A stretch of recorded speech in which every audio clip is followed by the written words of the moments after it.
Ouais, Cynic, c'est un des groupes qui a le plus mélangé metal et jazz, et d'une manière vraiment jusqu'au boutiste en fait. T'as du vocodeur, des riffs death metal, des passages ambiants, un peu malsains, spirituels, puis d'un coup un riff super catchy ou un truc super émotionnel, bref. On a plein de trucs différents, et en même temps, ils réussissent à avoir cette personnalité parfaitement définissable, et ce, dès leur premier album qui reste une bombe atomique qu'ils ont posée sur Terre en 92.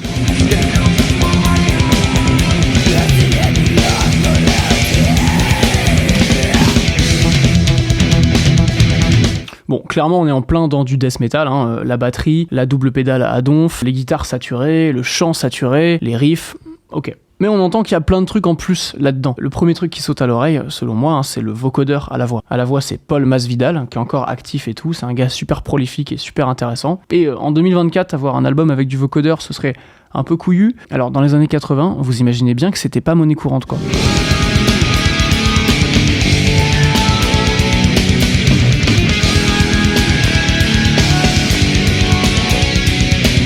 Donc voilà, death metal, vocodeur et tout, mais vous l'aurez compris, il y a surtout plein d'influences jazz. Sean Reinert, le batteur par exemple, il a poncé le jazz fusion des années 70 et 80. Le bassiste Sean Malone est fan de jazz aussi, fan de Jaco, mais on va y revenir. Et puis les deux guitaristes, donc Paul Masvidal qui a la voix aussi et Jason Gobel, eux, pour vous dire, ils bossaient carrément les inventions de Bach à deux guitares en phrasé swing. Paul Masvidal, il disait que ça ressemblait à du Charlie Parker au final. Donc on voit bien à quel genre de gars on a affaire, hein. Les mecs ont aucune limite en termes d'influence musicale et en termes de rapport à leur musique et à leur composition. Donc c'est pas étonnant qu'on ait un résultat qui sonne comme ça.